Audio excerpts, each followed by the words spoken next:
Last ক্লাসে আমরা PN junction, depletion region এবং ডায়োডের ফরওয়ার্ড রিভার্স বায়াস সম্পর্কে দেখেছিলাম। আজকে আমরা দেখবো ডায়োডকে কিভাবে মডেল করতে হয় এবং বিভিন্ন ধরনের ডায়োড সার্কিট কিভাবে সলভ করতে হয়। তো আমরা শুরু করি ডায়োডের সিম্বল দ্বারা। ডায়োডের সিম্বলটা আমাদের এরকম ছিল এবং আমরা জানি যে এই সিম্বলের এই পাশটা হলো পি এবং এই পাশটা হলো এন।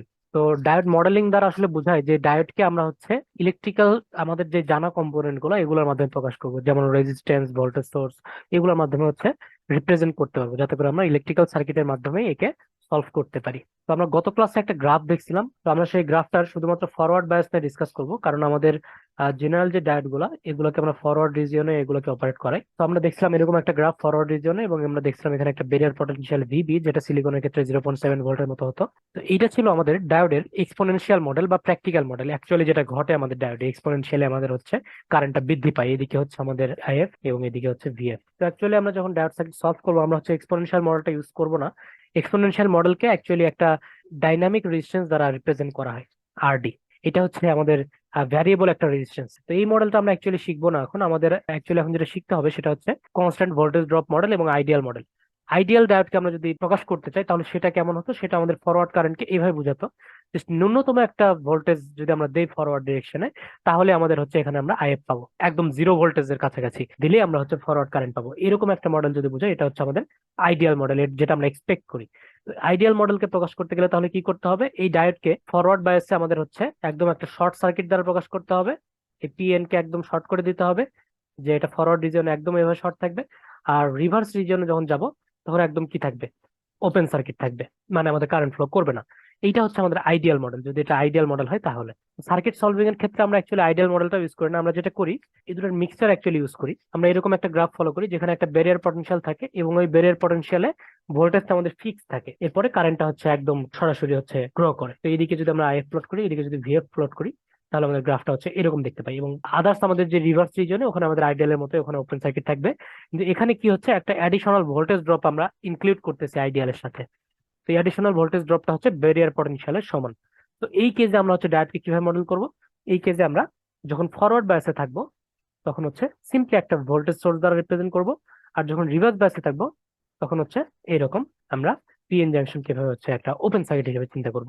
আর আদারওয়াইজ এই যে এরকম একটা ভোল্টেজ সোর্স দ্বারা এটাকে রিপ্রেজেন্ট করবো। এটা হচ্ছে ফরওয়ার্ড বায়াসে আর এটা হচ্ছে রিভার্স বায়াসে। তো আমরা অ্যাকচুয়ালি এই মডেলটা ইউজ করি। এটা হচ্ছে আমাদের কনস্ট্যান্ট ভোল্টেজ ড্রপ মডেল, যেহেতু এখানে একটা কনস্ট্যান্ট ভোল্টেজ ব্যারিয়ার পটেনশিয়ালের সমান একটা কনস্ট্যান্ট ভোল্টেজ ড্রপ হচ্ছে এই কারণে। এখন এখানে প্রশ্ন আসতে পারে যে এখানে এই আমাদের ভোল্টেজের ডিরেকশনটা এইদিকে কেন হলো। এটা হওয়ার কারণ ব্যারিয়ার পটেনশিয়ালটা আসলে কিছুই না, এটা একটা সিম্পলি একটা ভোল্টেজ ড্রপ। তো যেহেতু ভোল্টেজ ড্রপ বুঝাতে হবে, তো দেখো আমরা যখন একটা ডায়োডকে এরকম ফরওয়ার্ড বায়াস করি, এই পাশে আমরা ব্যাটারির প্লাস প্রান্ত দিই এবং এই পাশে হচ্ছে মাইনাস প্রান্ত দিই, তাহলে যেটা হয় আমাদের যে ভোল্টেজটা, আমি যদি এখানে এখন এটাকে এইভাবে রিপ্রেজেন্ট করতাম যে এই পাশে প্লাস এই পাশে মাইনাস দিয়ে যদি আমি ডায়োডকে মডেল করতাম, তাহলে কি হতো দেখো, তুমি কেভিএল করো, তাহলে এই দিক দিয়ে এসে দেখো দুইটা ভোল্টেজ কিন্তু যোগ হয়ে যেত।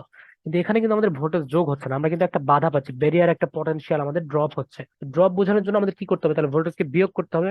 তো এই কারণে হচ্ছে আমাদের এই ডিরেকশনটা ওইদিকে না দিয়ে ডিরেকশনটা হচ্ছে এইদিকে দেওয়া হয়। এইদিকে যদি দাও, তাহলে দেখো তুমি যদি সিম্পলি এখন যদি কেভিএল করো, কেভিএল করলে এখন কিন্তু দেখো তোমার এই পাশে হচ্ছে মাইনাস থেকে প্লাসে যাচ্ছে, এই পাশে প্লাস থেকে মাইনাসে যাচ্ছে, তাহলে কিন্তু এটা বিয়োগ হয়ে যাচ্ছে ব্যারিয়ার পটেনশিয়ালটা। এই কারণে হচ্ছে আমাদের ডিরেকশনটা এরকম দেওয়া হয় যে পি এর দিকে হচ্ছে প্লাস প্রান্ত দেওয়া হয় এবং এন এর দিকে মাইনাস প্রান্ত দেওয়া হয়। তো চলো এখন আমরা দেখি যে একটা ডায়োড সার্কিটকে কিভাবে সলভ করতে হয়। তো দেখো এটা হচ্ছে আমাদের ডায়োড সার্কিটটা। এখানে আমাদেরকে আই 1, I2 এবং I3, তার মানে তিনটা ডায়োডের মধ্যে দিয়ে কি পরিমাণ কারেন্ট ফ্লো করবে এটা আমাদেরকে বের করতে দিচ্ছে। তো এই যে ভোল্টেজ গুলো আমি লিখছি, এগুলো হলো নোড ভোল্টেজ। নোড ভোল্টেজের সাথে যদি তোমরা পরিচিত না হয়ে থাকো, এটা একটু যদি আমি বলে দিই শর্টে, সেটা হচ্ছে যে 5 ভোল্ট মানে হচ্ছে, এখানে আমি যদি একটা এরকম সার্কিট চিন্তা করি যে এইদিকে 5 ভোল্ট, এইদিকে আমার নেগেটিভ প্রান্ত, আর এখানে হচ্ছে আমার যেটা গ্রাউন্ড করে দেওয়া। সিমিলারলি এখানে যদি চিন্তা করি যে এখানে একটা 10 ভোল্টের সোর্স আছে, সেটাকে গ্রাউন্ড করে দেওয়া। এখানে একটা -5 ভোল্ট মানে হচ্ছে নেগেটিভ প্রান্তটা এই পাশে আছে, প্লাস প্রান্তের সাথে হচ্ছে গ্রাউন্ড করে দেওয়া আছে এরকম। তো গ্রাউন্ড করে দেওয়া মানে সবগুলো গ্রাউন্ড আবার কানেক্টেড, যেমন এই নিচে একটা গ্রাউন্ড আছে, এখানে সবগুলো ভোল্টেজ সোর্সের অপর প্রান্তে যে গ্রাউন্ড, সেগুলো শর্ট করে দিলে সার্কিটটা হচ্ছে পূর্ণ হবে। তো আমরা সার্কিটটাকে সিম্পলিফাই করার জন্য এইভাবে ভোল্টেজ সোর্স না দেখায় এগুলোকে এইভাবে নোড ভোল্টেজ আকারে লিখছি। তো এই সার্কিটটাকে আমাদেরকে কয়েকটা স্টেপে সলভ করতে হবে। প্রতিটা স্টেপে আমাদেরকে দেখতে হবে যে কোন ডায়োড গুলো ফরওয়ার্ড বায়াসে আছে, কোন ডায়োড গুলো হচ্ছে রিভার্স বায়াসে আছে। তো আমরা ফরওয়ার্ড রিভার্সের কনসেপ্ট আগের ক্লাসে দেখে আসছি। ডায়োডের এই প্রান্তে যদি পজিটিভ থাকে, এই প্রান্তে নেগেটিভ থাকে, তাহলে এটা ফরওয়ার্ড বায়াস। তো এটা আসলে অ্যাকচুয়াল কথা নয়। অ্যাকচুয়াল কথা যেটা, সেটা হচ্ছে যে এই পাশের আমার নোড ভোল্টেজ এটাকে যদি ভিপি বলি, আর এই পাশের নোড ভোল্টেজকে যদি ভিএন বলি, তাহলে এই দুইটার যে পার্থক্য বা ডিফারেন্স, মানে সহজ কথায় এই ভিডি হবে বা ডায়োড ভোল্টেজ হবে ভিপি মাইনাস ভিএন। এটা মানে পজিটিভ প্রান্ত থেকে নেগেটিভ প্রান্তকে বিয়োগ করে যেটা পাবো, এইটা যদি আমার পজিটিভ হয় তাহলে হচ্ছে ফরওয়ার্ড বায়াস, আর যদি নেগেটিভ হয় তাহলে হচ্ছে রিভার্স বায়াস। এখন আমার দুইটাই নেগেটিভ হতে পারে, যেমন এটা যদি আমার এমন হয় যে এটা হচ্ছে -6 আর এটা হচ্ছে -14, তাহলে কি হবে, -6 + 14, তার মানে কত হবে, +8। তাহলে তখন কিন্তু এটা কিন্তু আমার ফরওয়ার্ড বায়াস আসবে। ভিপি প্লাস দিতে হবে, এই পাশে মাইনাস দিতে হবে এমন কথা না, যে কোনো ভাবে দেওয়া যেতে পারে। সহজ কথা হচ্ছে আমাদেরকে ভিপি আর ভিএন এর ডিফারেন্সটা নিতে হবে, এবং এটা যদি প্লাস হয় তাহলে আমরা বলবো যেটা ফরওয়ার্ড বায়াস। তো এখন আমাদের ফার্স্ট স্টেপে আসি। ফার্স্ট স্টেপে আমরা কি করে দিব, এই যতগুলো ডায়োড আছে সবগুলো ডায়োডকে আমরা হচ্ছে ওপেন করে দিব। ওপেন করে দিব এবং এগুলোকে এভাবে প্লাস মাইনাস দ্বারা ডিনোট করব, plus minus, plus minus, plus minus. মানে আমার পি সাইড কে প্লাস এবং এন সাইড কে মাইনাস দ্বারা এভাবে প্রকাশ করলাম। তার মানে ডায়োড গুলো এখন ওপেন হয়ে গেছে। এখন আমাকে দেখতে হবে যে কোন ডায়োডটা ফরওয়ার্ড বায়াসে থাকলো, কোন ডায়োডটা রিভার্স বায়াসে থাকলো। এটা হলো আমাদের স্টেপ ওয়ান। স্টেপ ওয়ানে সবগুলো ডায়োডকে আমরা হচ্ছে ওপেন করে দিব, যেরকম আমার সার্কিট হোক না কেন। তো ওপেন করে দেওয়ার পর এখন হচ্ছে এখানে ভোল্টেজ মেজার করার উপায় কি। প্রথমে আগে আমরা ভিডি ওয়ান বের করি। ভিডি ওয়ান মানে কি বলতো, এই ডায়োড ওয়ান এর জন্য এই যে প্লাস প্রান্তের ভোল্টেজ মাইনাস নেগেটিভ প্রান্তের ভোল্টেজ, এটা করতে হবে। তাহলে দেখো যদি আমার এখানে ওপেন সার্কিট হয় তাহলে এইটা তো আমার কাটা, তাহলে দেখো এই -5 ভোল্টেজ অ্যাকচুয়ালি এখানে অ্যাপিয়ার করবে। তার মানে কি হলো বলতো, প্লাস প্রান্তে হচ্ছে +10 ভোল্ট আর মাইনাস প্রান্তে হচ্ছে -5 ভোল্ট। ভিডিটা তাহলে আমার কত হবে, 10 মাইনাস -5, তার মানে কত, 15 ভোল্ট। অবশ্যই ফরওয়ার্ড বায়াসে আছে যেহেতু প্লাস আসছে। তারপর আমি কি করব, VD2 মেজার করব। VD2 আমার কি হবে বলতো, দেখো তো এই জায়গায় আমার কি 5 ভোল্ট আছে এখানে, আর এই জায়গায় কি, যেহেতু আমার এটা কাটা প্রান্ত, তাহলে এই -5 ভোল্ট কিন্তু আমার এখানে অ্যাপিয়ার করবে, এখানে অ্যাপিয়ার করবে। তো এখানে আবার আগের মতো আমরা তাহলে কি করব, 5 মাইনাস -5, তার মানে কত বলতো, 10 ভোল্ট। তো এটা আমার ফরওয়ার্ড বায়াসে, যেহেতু এটা প্লাস। VD3 আমরা এখানে থেকে ক্যালকুলেট করব। তো VD3 কি হবে, এইটা যেহেতু গ্রাউন্ড তার মানে কি এটা 0 ভোল্ট, আর এখানে যেহেতু -5 ভোল্ট এখানে অ্যাপিয়ার করবে। তো তাহলে কি 0 মাইনাস -5, তার মানে কি +5 ভোল্ট। তো এইটাও আমাদের ফরওয়ার্ড বায়াস, যেহেতু এটা প্লাস। তাহলে এখন যেহেতু তিনটায় ফরওয়ার্ড বায়াস ভোল্টেজ আসতেছে, তার মানে আমার কি ডায়োড, এখন আমাকে সবগুলো ফরওয়ার্ড বায়াস, কিন্তু আমাকে কি করতে হবে, যেটা সবচেয়ে বেশি আমার ভোল্টেজ, যেমন V1 এখানে, তাহলে আমার সর্বপ্রথম এই ডায়োড B1 কে আমার ফরওয়ার্ড বায়াসে দিতে হবে। তাহলে ফরওয়ার্ড বায়াসের জন্য আমরা কি করব, আমরা হচ্ছে মডেলিং করব ডায়োডকে। তাহলে এটা কিভাবে মডেল করব, এই যে এখানে প্লাস দিব, এখানে মাইনাস দিয়ে এটাকে মডেল করে ফরওয়ার্ড বায়াসে দিয়ে দিলাম। আমরা ফরওয়ার্ড বায়াসের মডেল একটু আগে দেখলাম, সেই মডেল অনুযায়ী এখানে দিয়ে দিলাম। তাহলে এই ভোল্টেজটার মান আমার কত, 0.7 ভোল্ট। আর বাকি ভোল্টেজ গুলো এখন কি হবে, পরের গুলা আমার স্টেপ টু তে আবারও ক্যালকুলেট করতে হবে, কারণ আগের মতো ভোল্টেজ গুলো এভাবে অ্যাপেয়ার করবে না, নতুন নতুন ভোল্টেজ অ্যাপেয়ার করবে সবগুলা আদার্স প্রান্ত গুলোতে। এই কারণে আমার নতুন করে আবারও ডায়োড ভোল্টেজ গুলো ক্যালকুলেট করতে হবে। সবগুলা ফরওয়ার্ড রিভার্স করার পরে ফাইনাল যেই আউটপুট, সেটাকে আমরা I1 I2 বলছি। তাহলে এই যে একটা ডায়োড অন করার পর আমাদের যে কারেন্ট, সেটাকে আমরা বলতেছি I1 ড্যাশ। এইটা এখন আমরা কিভাবে ফাইন্ড আউট করবো দেখো। এটার জন্য আমাদের কি করতে হবে, এই দুই প্রান্তে তো কারেন্ট যাবে না, যেহেতু এই দুটো ওপেন। তাহলে এখন কি করতে হবে, সিম্পলি এই যে এই সরলরেখা বরাবর এইদিকে আমাদের কারেন্ট ফ্লো করবে। তাহলে আমাকে এখন কি করতে হবে, এখন কেভিএল অ্যাপ্লাই করতে পারি। কেভিএল অ্যাপ্লাই করলে কি হবে, 10 ভোল্ট, তারপর এখানে কি হবে, -0.7 volt, minus I1 dash into হচ্ছে এই 2 6 2, তার মানে হচ্ছে 10K, তারপর হচ্ছে আমাদের -5 ভোল্ট, এটা ইকুয়াল হচ্ছে 0। তাহলে কিন্তু আমাদের হচ্ছে কেভিএল লুপ কমপ্লিট হয়ে গেল। তো এখানে -5টা কিভাবে হলো, এটা যদি একটু বুঝতে চাও তাহলে দেখো, এখানে যদি একটা ভোল্টেজ সোর্স এভাবে চিন্তা করি, যেটার আমাদের ভোল্টেজ হচ্ছে -5 ভোল্ট। সো আমরা কেভিএল উপর থেকে করে আসতেছিলাম, তাহলে দেখো আমরা প্লাস থেকে মাইনাসে আসতেছিলাম। তাহলে এই প্লাস থেকে মাইনাস আসার কারণে একটা মাইনাস এখানে, আর আমাদের ভোল্টেজ সোর্সের ভোল্টেজের জন্য একটা নেগেটিভ, সেই নেগেটিভ হলো এই নেগেটিভটা। তো এটাকে আরেকভাবে চিন্তা করতে পারো, যদি তুমি এটা ডিরেকশনটা যদি এভাবে উল্টাই দাও, যেটাকে একটা নেগেটিভ সোর্স হিসেবে চিন্তা করতেছো, আর যেটার মানটা হচ্ছে প্লাস, তাহলে এখানে হবে আমাদের নেগেটিভ পোর্শন, আর এখানে হবে আমাদের পজিটিভ পোর্শন। তো তাহলে কেভিএল চালালে আমরা একবার সরাসরি কিন্তু দেখো মাইনাস থেকে প্লাসে আসতেছি, যেইটার আমাদের ভোল্টেজের মান হচ্ছে 5। তো এইভাবে চিন্তা করলো আমাদের ওই মাইনাস মাইনাস +5 এটাই আসে। তাহলে এখন এখান থেকে আমরা হচ্ছে I1 dash easily find out করতে পারি। I1 ড্যাশ ইকুয়াল কি হবে, 10 -0.7 প্লাস হচ্ছে 5 ডিভাইডেড বাই হচ্ছে 10K। তাহলে এটা যদি আমরা ক্যালকুলেট করি, এটা হচ্ছে 1.43 মিলি অ্যাম্পিয়ার। তাহলে এখন দেখো এই I1 ড্যাশটা আমরা অ্যাকচুয়ালি কেন ফাইন্ড আউট করলাম, কারণ আমাদের বর্তমানে যদি এখন আমরা ভোল্টেজ গুলো বের করতে চাই, যে VD2 ড্যাশ, এটা আসলে কি হবে দেখো তো। আমার এই প্রান্তে তো 5 ভোল্ট ঠিকই ছিল, কিন্তু এই যে এই প্রান্তে কিন্তু এখন আগের মতো -5 ভোল্ট অ্যাপেয়ার করবে না। কোনটা অ্যাপেয়ার করবে, এই যে এই প্রান্তে যে ভোল্টেজ, সেটা অ্যাপেয়ার করবে। তাহলে এই প্রান্তের ভোল্টেজ যেহেতু এখানে অ্যাপেয়ার করবে, এই প্রান্তের ভোল্টেজটা আমরা এখন কিভাবে মেজার করবো, এই প্রান্তের ভোল্টেজ মেজার করার জন্য আমাদেরকে এখান থেকে এই পর্যন্ত কেভিএল চালাতে হবে, যেটার জন্য আমাদের এই রেজিস্ট্যান্সের মধ্যে যে কারেন্ট দরকার, সেটা হচ্ছে I1 ড্যাশ। সেই কারণে হচ্ছে আমরা I1 ড্যাশটা এখানে ফাইন্ড আউট করলাম। তাহলে এখানে 5 ভোল্ট মাইনাস, এখন হচ্ছে আমাদের এই জায়গার যে ভোল্টেজ, সেই ভোল্টেজটা হচ্ছে বের করে সেটা এখানে বসাতে হবে। তাহলে এই জায়গার ভোল্টেজটা আমাদের কত হবে, সেটা হচ্ছে সিম্পলি কেভিএল চালালে 10 -0.7 -2 ইন্টু 1.43। যেহেতু এটা কিলো ওহমে বসাইছি আর এটা হচ্ছে মিলি অ্যাম্পিয়ারে বসাইছি, তাহলে টোটাল এটা কিন্তু আমার কিন্তু ভোল্টই থাকবে।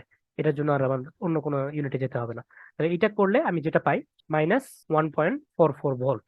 তাহলে দেখো এটা কিন্তু আমাদের রিভার্স বায়াসে চলে আসলো, যেহেতু নেগেটিভ আসছে। তো এখন আমরা আগের মতো ইয়ে করি, তাহলে ভি ডি থ্রি ড্যাশ এটা বের করি, মানে ডায়োড ডি থ্রির জন্য আমাদের কত ভোল্টেজ এটা বের করবো। তাহলে ডি থ্রির জন্য আমাদের হচ্ছে ভোল্টেজ দেখো আগের মতো, এখানে আমাদের এটা যেহেতু জিরো, তাহলে জিরো মাইনাস, আর এইটুকুর জন্য আমাদের কেভিএল করতে হবে এখান থেকে এই পর্যন্ত, তাহলে মাইনাস পাঁচ প্লাস, যেহেতু আমাদের কারেন্টের ডিরেকশন অপোজিট আছে তাহলে এখানে প্লাস হবে 1.43 ইন্টু হচ্ছে 2, এটা যেহেতু কিলো ওহম আর মিলি অ্যাম্পিয়ার, তাহলে এটা আমাদের ভোল্টে থাকবে। এটা আসতেছে আমাদের 2.14 ভোল্ট। তাহলে দেখো ডায়োড ডি থ্রি হচ্ছে আমাদের ফরওয়ার্ড বায়াসে আসছে, আর ওইটা হচ্ছে আমাদের রিভার্স বায়াসে আসছে। তাহলে আমরা এখন কি করব, ডায়োড ডি থ্রি কে হচ্ছে মডেল করব। ডি থ্রির জন্য এখানে প্লাস দিব, এখানে মাইনাস দিব, এটা হচ্ছে 0.7 ভোল্ট। আর ডি টু টা আমাদের তাহলে এখন কি থাকবে, রিভার্স বায়াস যেহেতু এটা আপাতত ওপেন থাকবে। তো এখন হচ্ছে আমরা স্টেপ থ্রিতে আসি। স্টেপ থ্রিতে কি করব, স্টেপ থ্রিতেও আমরা হচ্ছে আগের মতোই আমাদের যে ডায়োডটা এখন বাকি আছে, এই 2 নাম্বার ডায়োড দেওয়ার পরে ওই ডায়োডের বর্তমান ভোল্টেজ কত হলো এটা আগে মেজার করবো, যেটা ফরওয়ার্ডে নাকি রিভার্সে।